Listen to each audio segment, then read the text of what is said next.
The Oklahoma City National Memorial. The survivor tree stands as a sentry, a witness to the terrorist attack that unfolded on these grounds that cradle a city's sorrow as well as its courage.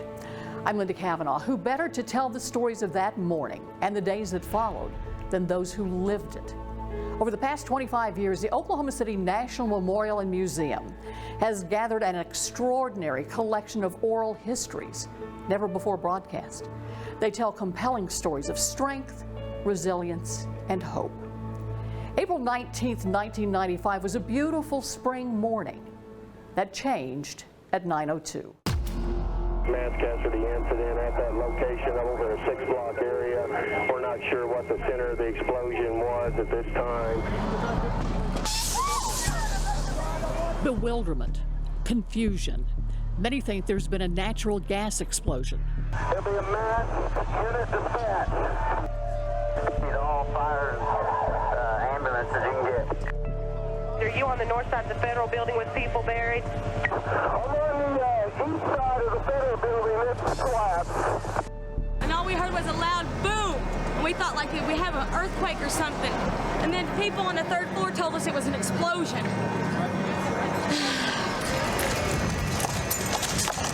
Came rolling down 5th Street here, and as I pulled up, again, as a fireman, I was focused on the fire, and there was so much smoke that I really couldn't see the front of the Murrah building. The sun eclipsed. Only the skeleton of the building left.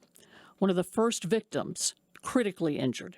Yet responders sense there will be worse. I ran 5 blocks to the Federal Building. I saw paper debris started filtering down. As I rounded the corner, I saw huge pillars of black smoke that completely covered the entire street, and I really couldn't see the building at all. I said all of our people down that way. That way? Yeah. Okay. We got everybody out of the second floor. Okay, I got everybody. No, I'm going this way. Everybody moving up there. Okay. It was lots of people, and they were walking wounded. You know, some bleeding, some weren't. We're gonna be all right. Some of their clothes were, you know, like they were shredded, like on them. You know, whether it was from glass or the explosion. As soon as we can get you an ambulance here, we're gonna have you in here. All right. Comfort from a stranger. Early on, civilian responders far outnumber the trained, literally giving the shirts off their backs, giving of themselves.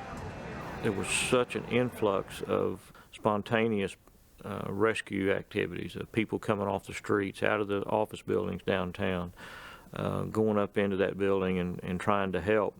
In most of the bombings, people run away from the bombing site. Only in Oklahoma City, we found people flocking towards the bombing site, trying to help and rescue people. Need some blankets. Office chair turned medical transport. More than 600 are injured. Get some blankets on it. You saw citizens helping that day. We weren't worried about protocols, getting them in the ambulance. We loaded people in the back of pickup trucks, and they were hauling them off to the emergency room and in the back of cars. And you had so many, that's all you could do. We've got about 4 or 5 criticals right now and about 100 walking wounded. The whole front of the Federal Building is gone, all floors to the roof. The walls are real weak. Anybody that's close to these buildings are in danger. There was always the back of your mind the fear that some of this could come down, it could collapse around us. You just kept working because that's what we were there to do. See where all that commotion is right there? Debris is still falling inside the building. First responders don't know if they'll get out alive. This is one of the critical. When the ambulances came, there'd be, sometimes 2 or 3 patients in each ambulance. Instead of taking a minute to assess someone, we had like 5 seconds because they're just coming in so fast. People who were at home, off duty, who had heard on the radio that something serious had happened, just came back to work, and physicians and nurses from other hospitals just came. Many victims have no identification. They're admitted as Jane or John Does. Friends and family are frantic. Give us a chance to sort this out, okay? We'll be okay. It's before cell phones are common, no immediate link to those they love, and so they search, a son for his dad. My dad works there. I'm sorry, you can't go beyond the I don't care. Eric, wait, where is it? Right there. There's still reason to hope, but fewer are coming out, each with a story. Got up from under the desk and there just wasn't any building left around us. It was just a corner of the office that was left that we were in. Everybody else that we worked with is gone. It sounded like just one big boom, really loud. Then there was so much noise from everything falling in, though, you couldn't hear anything else. So I reached for the phone with one hand and flipped on the computer with the other. And that was at the precise at 9:02.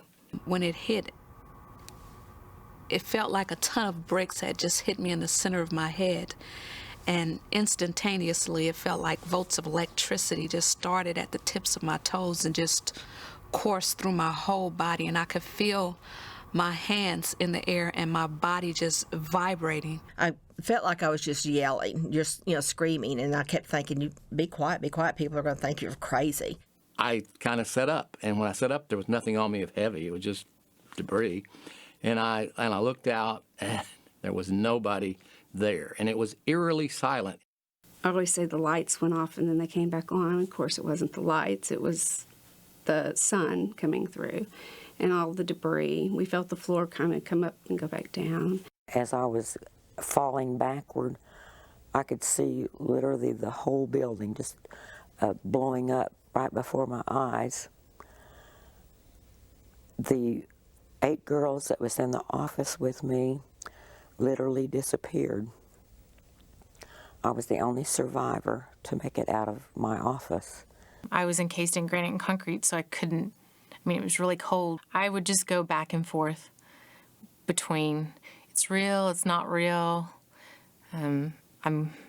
hopefully somebody will find me, to I'm gonna die. That was the fear Dana Bradley had. When they found me, they started pulling rocks off because I was in like a coffin. And then the floor was like this on me. And they could see that my leg was trapped. There was no way of getting me out of there but to cut my leg off. There's about a hole about this big where we can see her. We can fit an O2 mask down to her, but that's about it. We don't know how bad she's hurt. And my immediate thing was, get me out of here. That was my immediate thing. If that's what you have to do, cut my leg, that's what you got to do. The architect said that if this piece of concrete starts to move, you've got seconds to get out. The leg was useless even if we had been able to free the leg because it was crushed by tons of concrete. Nichols Hills Fire Chief came in and he told us all, he said, we need to stop working and listen up. And so we all stopped, and he said, they have found another bomb. We need to get out. Oh, my God, another bomb. I think he said another bomb. We scrambled out of the space, left Dana there, screaming not to desert her, which was very difficult to leave her, but I felt we really didn't have any choice. Got one more bomb. Let's get out of here. Let's move everybody back. Don't leave me, please don't leave me. And I was like literally in tears because I was scared. I've been thinking, okay, if there's another bomb, the rest of this floor is gonna crush me. You were in that building.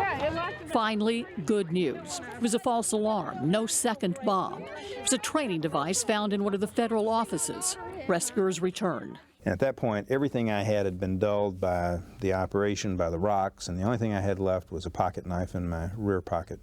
He tied a tourniquet around her leg, and he went ahead and he amputated it. Crews quickly carried Dana from the rubble, but the explosion took more than her leg. It took the lives of her mother, her daughter, and her son. There will never be another Cheryl. There will never be another Peachland. There will never be another Gabriel. But I have memories of them, and they're good memories. Dana Bradley also has courage. And you have to keep going. The world keeps turning. As minutes pass, fewer survivors. Now just one question. How did this happen? The FBI is mobilized. The first clues are here at Ground Zero in plain sight. And it wasn't until I approached the building and saw the huge crater in front of the building, the telltale skid marks where the vehicle had skidded across the street, and immediately understood that this was not an accident, that somebody had intentionally done this. What was immediately evident beyond the damage to the building itself was the crater in front of the building. Then through the course of that morning, evidence was identified that was obviously associated with a vehicle that had been carrying an IED. Shrapnel-sized pieces of what had been a truck, gathered in a hands and knees search. Steel twisted by a force so great that evidence was found in a 10-block area. And then a witness. And I noticed this yellow Ryder truck that was in front of the Oklahoma City building, and I thought it was a little bit strange because I saw a guy jump out of it.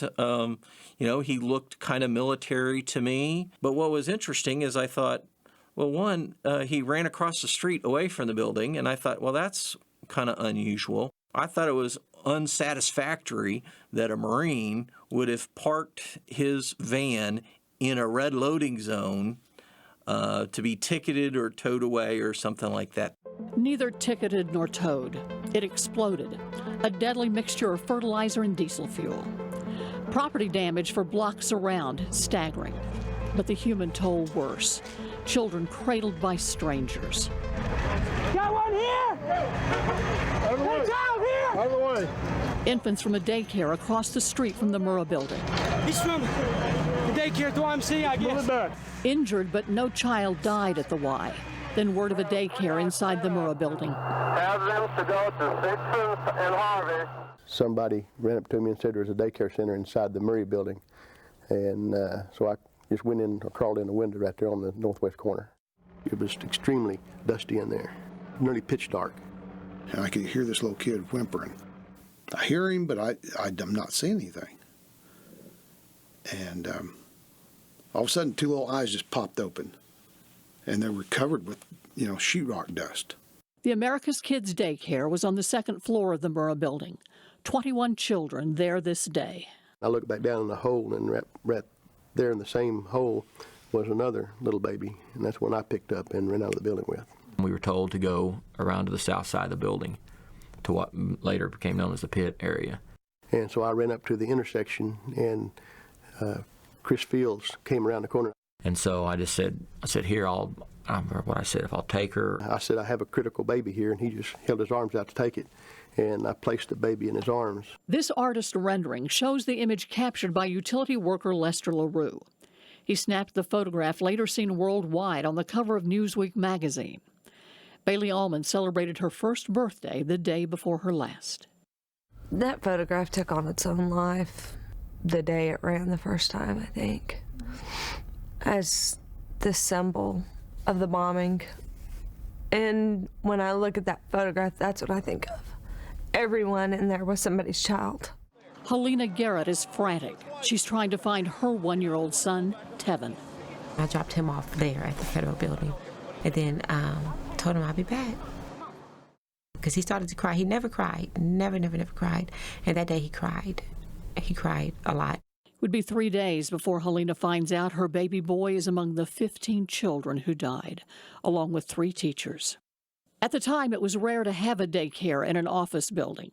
Parents loved having it close. They could come and have lunch with their kids, take their kids outside and play with them for a little bit. So it really worked out really well, and it was a big family. Other members of that family now looking for their 2 blonde-headed little boys. Margaret Goodson, Sandy, Charlotte. A litany of the missing. Murrah building survivors trying to account for their office mates. The fates of many in the 9-story building unknown. Rex has got the missing list too. He's looking too. There's Rex. Before they can walk away, a plaintive plea from Kathy Sanders. Will you put our children on there? This is our office. We don't know the children. We turned and looked, and it was just a pancake pile of rubble where their daycare used to be. And Edie fell to her knees, my babies, my babies. Always in her lifetime, if Edie had a problem, her mother fixed it. This was a problem I wasn't going to be able to fix. 1, 2, 3. Edie's home videos of her boys. taken the Sunday before they died. Chase was my firstborn. He was the smartest child I've ever known in my life. Colton, his whole life revolved around whatever he was going to eat. They loved each other so much. I'm glad that they're together. I knew right at that instant, I knew that my kids were dead. I didn't have any doubt in my mind because the daycare, it was just gone. It was completely obliterated. We got damage and injuries all up and down Broadway. In the midst of such loss, a miracle of sorts. Dennis Griffin witnessed it. He was across from the Murrah building. I hear this voice, and I'm going like, where's it at? I says, oh, Lord, I don't want to die this way, you know. It was getting harder and harder to breathe. He was walking down the alley, and he had been blasted up against the building. Covered by debris, his voice the only sign of his existence. And I yelled again. And then all of a sudden, seems like I heard voices.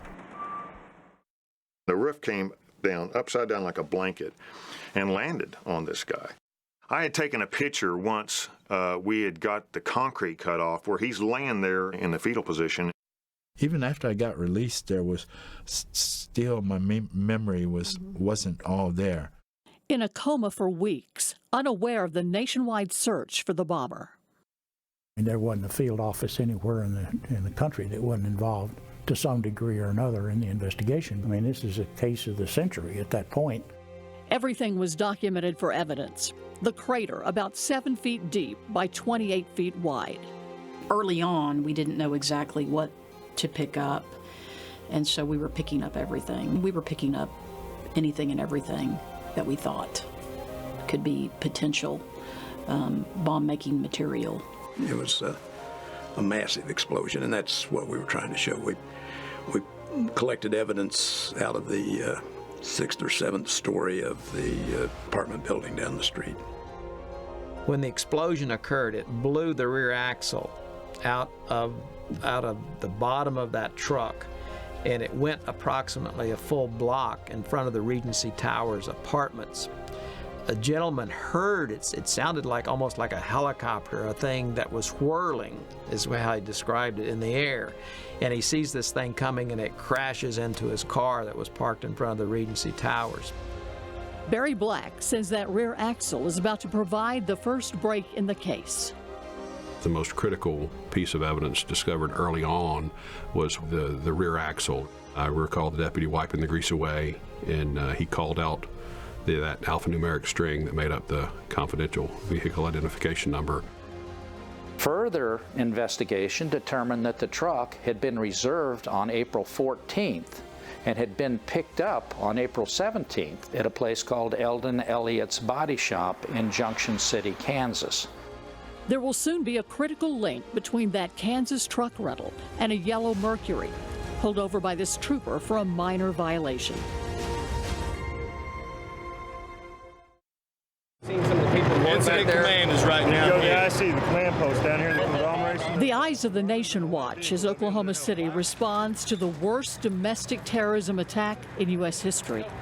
A city in shock answers with kindness. We haven't forgot about you, okay? I never will forget the day that I saw this on CNN in my office, and the smoke and the dust and the people running out of that building that could, and the people running to help them, and it was just very traumatic. And I called President Clinton immediately. Let there be no room for doubt. We will find the people who did this.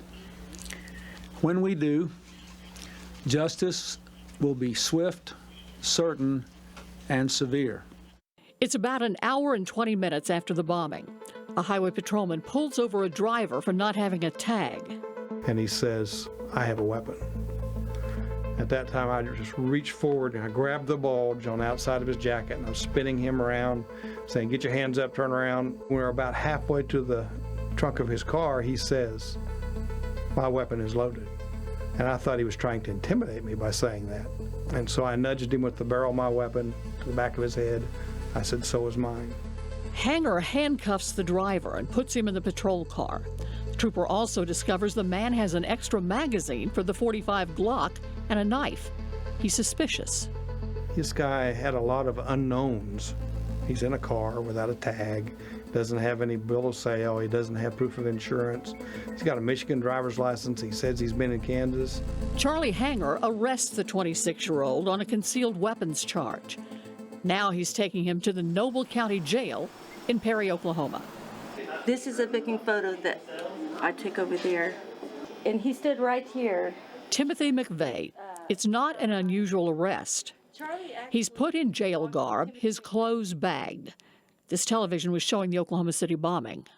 I see him looking up at the TV occasionally, looking back down, but he never asked what was going on. He never made any comments. He was cool and didn't have any emotion, no emotion. I think he probably thought he was going to get out of here and go on down the road. 60 miles down the road from the jail, the injured are hospitalized, but loved ones are having a hard time finding them. We're just kind of waiting and looking for answers, just kind of hunting and checking lists. This is my nephew. His name is Tyler Eves, 8-month-old. Now missing. The agony of not knowing. A unique family center is being set up, the first of its kind for an incident of this magnitude. Over the next few hours, many people came to the center, and you simply have to understand again the urgency for these people to have some place to go to begin looking for their loved one. It was extremely difficult to get information from the hospital, so the families were panicked. They were running from hospital to hospital. They sent you here and sent you there, and they did the best they could. I walked until the tips of my heels broke off my shoes. More than 1,200 family members come, waiting for answers. Rick Carrillo looks for his brother. I just talked to my brother Easter Sunday. I was going to come down. Still got their Christmas gifts. Also remember there were somewhat over 700 that were injured, and so many people went to the hospitals. Jim and Claudia Denny are looking for their daughter. A gentleman came in and said, just came on television that they have a red-headed, fair-skinned, blue-eyed, 2-year-old little girl that was taken to Southwest Medical Center that's waiting for surgery, and they need to find her parents. Say hi. Right up there, honey. Rebecca had been in the daycare, one of only 6 children who survived, her face now tattooed by a terrorist. Brother Brandon still missing, then word of another child found. Brandon has a paw print birthmark on his left upper leg. And I looked at his leg, and there were so many bruises, and I found it. And I said his name is Brandon Denny. You hear me, baby? Brandon. I love you. Critically injured, Brandon will spend 71 days in intensive care. Recovery is slow. The toddler will undergo 5 brain surgeries. How did 6 children survive and the others perish? One theory is that when the bomb went off, it blew the building skyward, and that the surviving children weren't as close to the front of the building. One may have been in a bathroom, the other shielded by a partition. When the building came back down, they were far enough back. 3 hours after the bomb detonated, 4 women are alive and known to be trapped. Priscilla Salyers is one of them. When they got ready to get me out from underneath the column, they had to really hurry, and I think they were afraid everything was going to come crashing down. As they're passing me out of the building out on the south side, every person that they passed me, I was looking straight up, and when I'd open my eyes, they were saying, "You're fine, you're going to make it," and everyone was encouraging me, and I'll never forget seeing their faces. Nor will rescuers forget the encouragement they received. It's one facet of what's become known as the Oklahoma Standard, every need met. There were people walking around with carts that had pizza boxes, and they were just handing out pizza boxes to us. The local cell phone company would just have phones that they would just hand to people. There was a guy that just said, "Do you need some boots?" And the rebar and the wires and stuff that stuck out, I had some holes in my bunker coat, and I'd scraped off my boots and stuff, and I thought, well, gosh, that's nice. And he said, "What size do you wear?" And he gave me some boots, some steel-toed boots to work in. The residents of Oklahoma, here in Oklahoma City, took care of us like we were their family. It's an incredible sense of belonging. And they knew that by taking care of us, we could in turn take care of them. We wanted to show y'all this building in detail and show y'all what these men that are working in here are up against and the problems that they're having and what they're trying to accomplish. Piece by piece, they're dismantling the building, trying to find victims. Exhausting, back-breaking work. No easy way to do it. You're basically talking about hand tools, you know, sledgehammers, axes, pry bars, things of that nature. The only real technical power equipment that we had maybe were some saws. Teams one after another would crawl back in here and work like this for hours at a time. They'd pull the victims past them and pass them out. The search for survivors continued for days and throughout the nights, but with no success. Eventually, the focus changed. That's when they started getting concerned that we weren't going to find any more people alive, so we went in with a search dog team, and we were issued fluorescent orange cans of paint to mark bodies. It was an emotional time for the rescue crews, who had hoped to reunite families. And it became a situation where the questions were then, you know, not will you find my loved one alive, but the question became, will you find my loved one? At the present time, we have not made any identification. At the present time, we have made positive identification on 4 bodies. Presently have 13 bodies identified. We have recovered and have at the medical examiner's office 74 individuals. This morning, we had recovered 98. As of 8 o'clock this morning, we had recovered 120. We had a redbud tree brought out, and Emotions, long contained, would eventually surface, sooner or later, for all of those involved in the bombing recovery.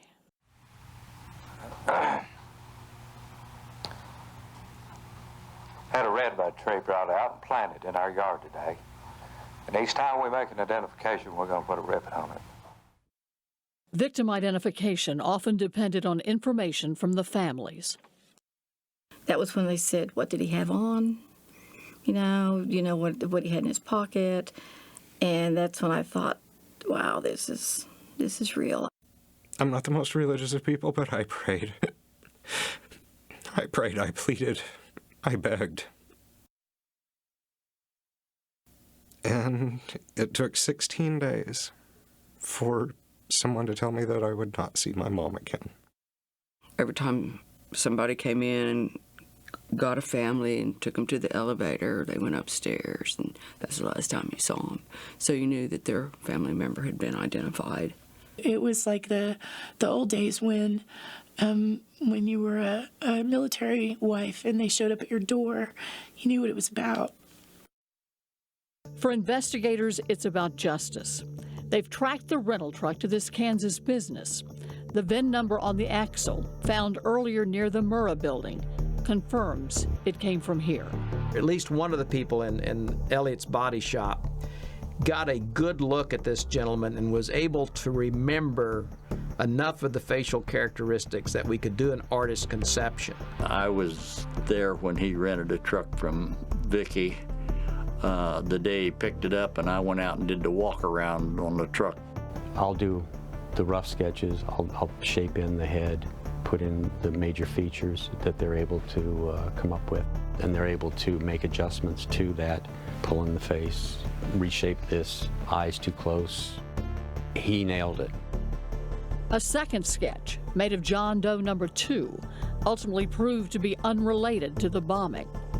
8,000 investigative hours later, we found out that John Doe 2 was somebody that had rented a truck there on a different day, and that they were confused when they said the people were together. Agents take the John Doe 1 sketch to the Dreamland Motel in Junction City and ask the manager about recent reservations. She had a good recollection of this person, had looked at him very carefully, could describe him, which she had done, and we showed her the artist's conception. She said, boy, that looks just like him. So we looked at the register, and the gentleman there had registered under the name of Timothy McVeigh. FBI agents searched national arrest records for the name Timothy McVeigh. A match. The sheriff in Noble County is about to get a phone call. The first person called was an ATF agent. I said, Oklahoma Highway Patrol arrested an old boy on the morning of the bombing, and they said they stuck him in your jail. Can you check on that? And I checked the log, jail log, and informed him, yeah, we had him. I said, okay, Sheriff, can you give me his name? And I'll never forget. He goes, yeah, his name's Timothy James McVeigh. Just as plain as day. He hollered, they got him in Perry, and I could hear people hollering in the background. And I yelled, we got him. We've got him. And the room just erupted. But what happened next will bring big town fears to this small Oklahoma community.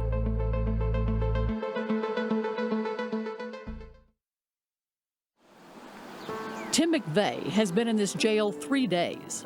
Ordinarily, prisoners make bail after 2, but a respected judge had to cancel the hearing. God had something to do with him staying up here for 3 days. That was unusual for somebody to be here on the 3rd day and not get to court in this little jail. In fact, I don't remember anybody being up here that long. The rare delay in McVeigh's hearing kept him in the Noble County Jail and enabled investigators to catch up with their main suspect. They later learned McVeigh had secreted survival gear near Kingman, Arizona, out in the desert. The Army veteran planned to hide there for as long as necessary. If he'd walked out of that jail, I don't know that we ever would have found him again. Maybe we would have, maybe we wouldn't have. Maybe we might still be looking for him. What happened next frightened Tim McVeigh. Word had gotten out that he was a suspect in the bombing. An angry crowd was waiting for him outside. Sheriff Jerry Cook was unsettled as well. His anxiety grew as he prepared McVeigh to leave the jail. And then I heard the crowd start hollering baby killer and all this, and I'm thinking, whoa, I hope somebody don't start shooting. To avoid the crowd, McVeigh wanted a chopper to pick him up from the roof. FBI agent James Norman said the roof wouldn't support it. Jerry Cook leaned over to me and he said, the crowd is too big. I can't guarantee your safety. I had a hold of his right arm. An ATF agent had a hold of his left arm. If somebody starts shooting, we just need to drop to the ground and bring him down with us because there's no place for us to go. McVeigh requested a lawyer, but not before FBI agent Floyd Zims asked one question. When we told him who we were, asking if you have any idea why we'd want to come up here and talk to you, and his response was, I guess it's that thing in Oklahoma City. I said, yes, it is. The crowd got unruly pretty quick.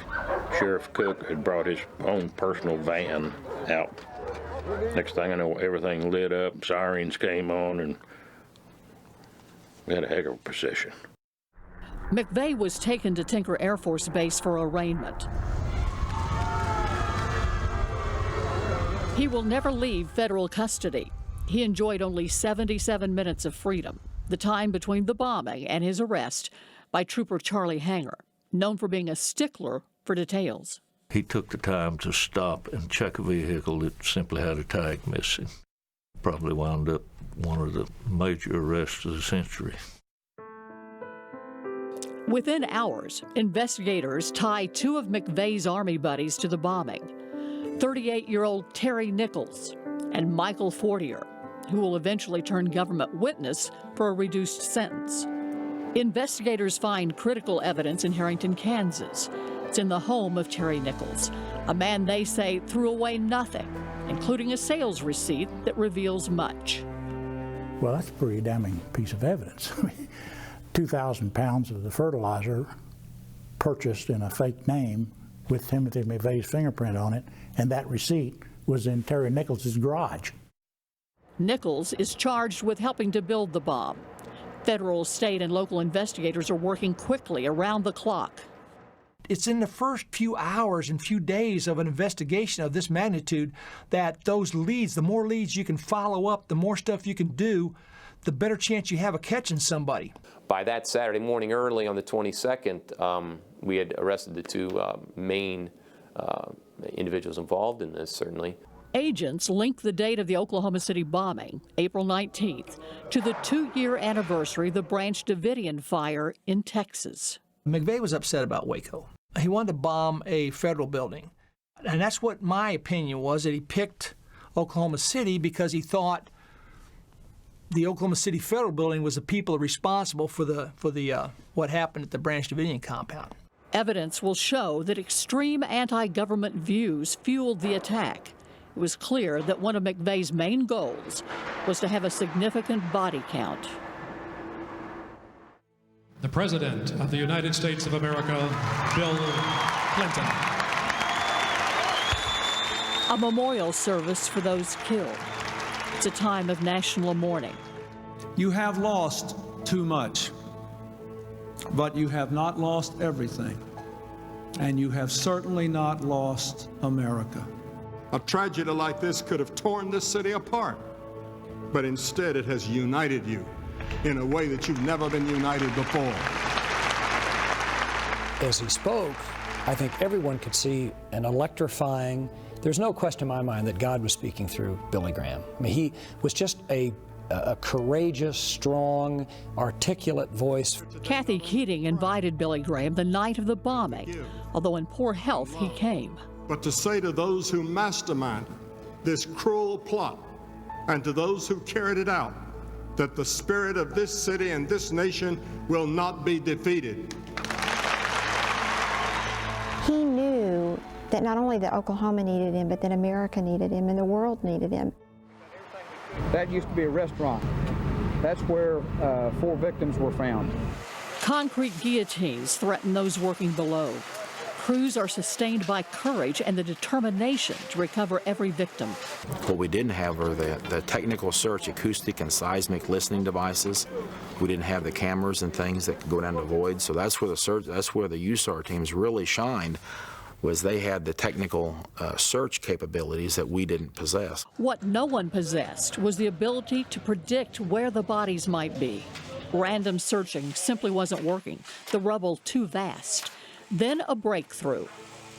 This computer program, put simply, the victim's location prior to the bombing determined where they would be found. And they were able to put where people would be out at their workstations at that time, pre-blast, and we learned from that recreation that the building went straight up and came straight down, and that literally, people literally just went up and came back down, and it actually increased the speed at which we could determine where victims were. All but 3 souls were recovered, those in areas too dangerous to breach. At 12:06, the heavy equipment operator turned his machine off, got off of it. We had a closing ceremony and walked away from the building feeling as complete failures because we had not succeeded in recovering every one of the victims from the building. I remember looking around thinking I'm the only one crying, and looking around and seeing all my coworkers, all my fellow counterpart crime scene investigators, everybody was crying. There was no choice but to implode the building and then return the final 3 victims to their families, which did happen.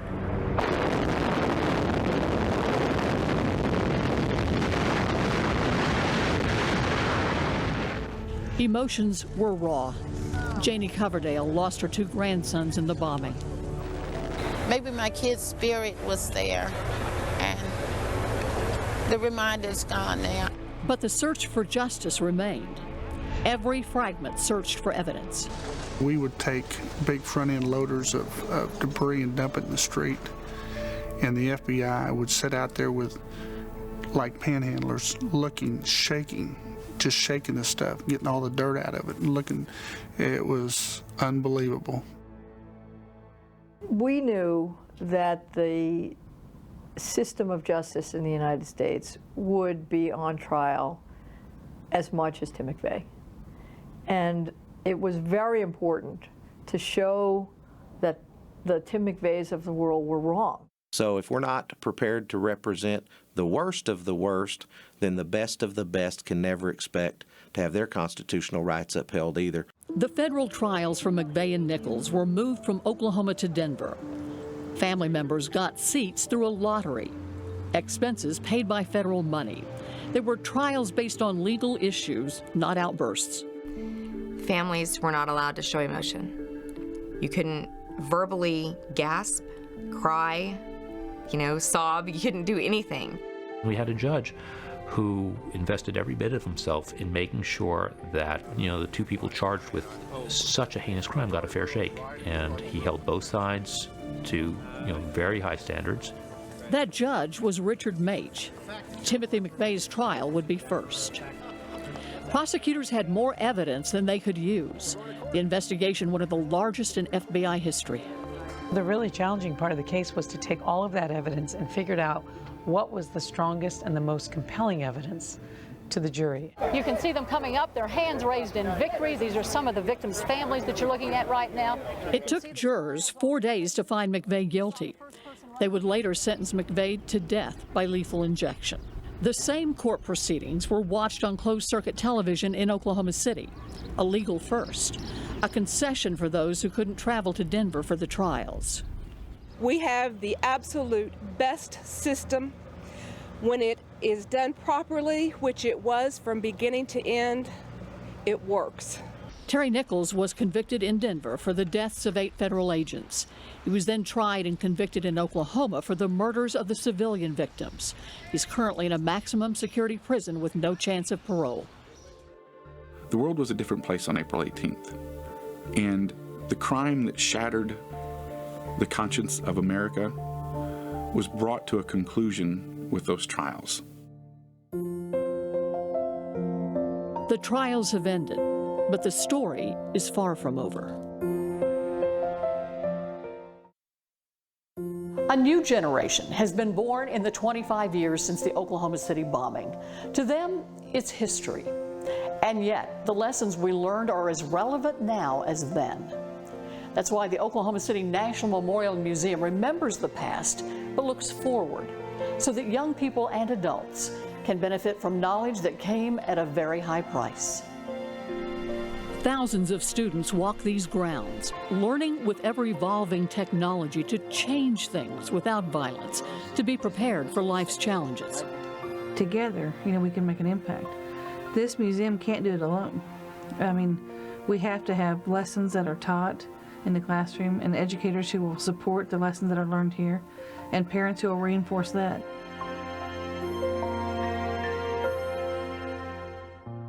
The survivor tree represents us. It kind of represents that though we were burned that day, though we had limbs taken off and, different things, we rebuilt and we're stronger for it. I'm not going to waste this tragedy, that I will be stronger.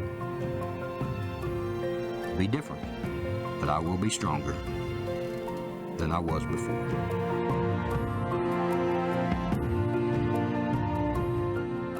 One of the number one things that I would say I've learned is that there are so many good people.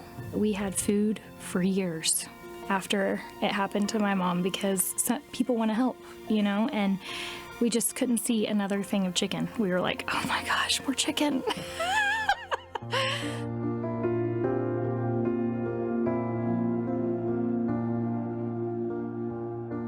I think everyone thought that the Oklahoma Standard was only about us. It really isn't. It's about everyone that helped and came and sent things or called or whatever the case may be, just someone that lended support to us.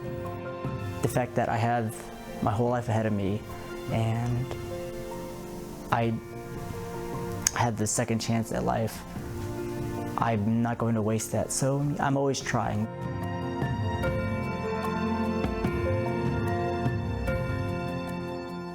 As time goes by, you forget about all the bad and you fill your heart with all the good. And I think that's what makes us so emotional, is because they were such good people.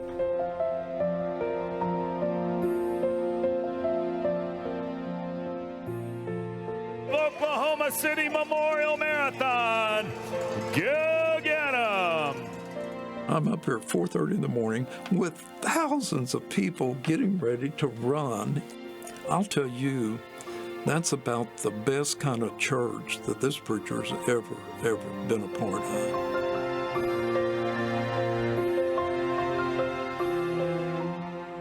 I learned that harboring hatred and vengeance and bitterness is like drinking poison and expecting the enemy to die. My life was just better learning to forgive. Let me be excited for tomorrow. I prayed for that because I didn't have that for a long time. But I finally did. You can take an experience like this and you can use it as your entire life to be angry, or you can take it for your entire life to be happy and understand that there are going to be bad days, but any day that's not a bad day is a great day.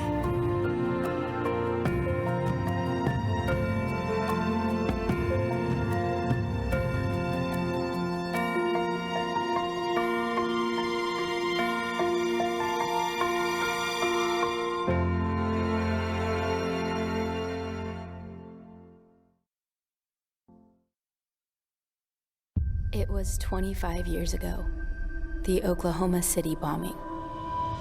But what defines us is our response, throwing aside our differences and showing the next generation how to learn from our heartache. Because they are watching closely. Learn more at memorialmuseum.com.